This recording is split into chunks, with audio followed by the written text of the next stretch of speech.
संजना यादव अपने YouTube channel पे आप सबका स्वागत करती हूँ। दोस्तों, एक मैं देवी गीत लेके आ रही हूँ और आज पहल स्थापना का आप सबको हार्दिक बधाई। अच्छा लगे तो लाइक सब्सक्राइब कमेंट करना दोस्तों कि एक मैं देवी गीत लेके आ रही हूँ। चलिए आप सबको सुनाते हैं कि कैसा लगा हमारा देवी गीत। उड़ान खटोलावा से आवे शीतल मैया हो कि निबिया तरवाना मैया करे सोरह सिंगरवा हो कि निबिया तरवाना मैया करे सोलह सिंगरवा हो कि निबिया तरवाना घोड़वा चढ़ल आवे भैरवनाथ भैया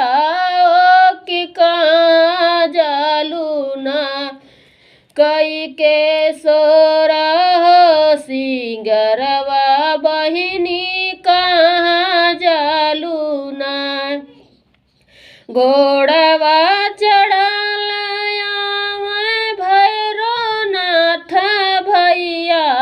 कि कहाँ बहिनी ना जालू कई के सिंगरवा हो कि कहाँ बहिनी ना जाब तो जाब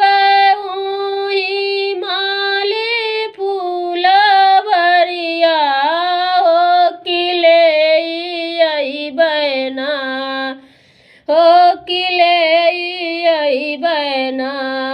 अपने अढ़उल कै गजड़वा हो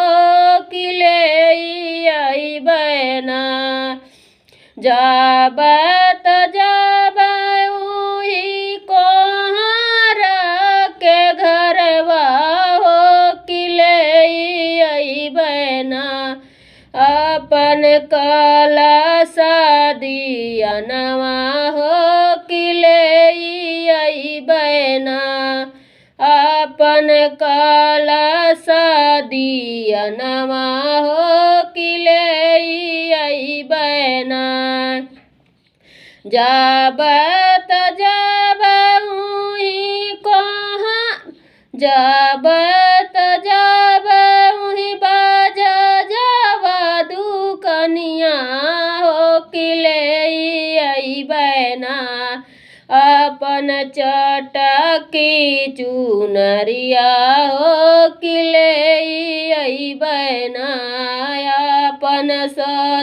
सतरंगिया चुनरिया हो कि ले अइबैना जाब तो जाब मानी हरिया दुकनिया हो कि ले अइबैना अपन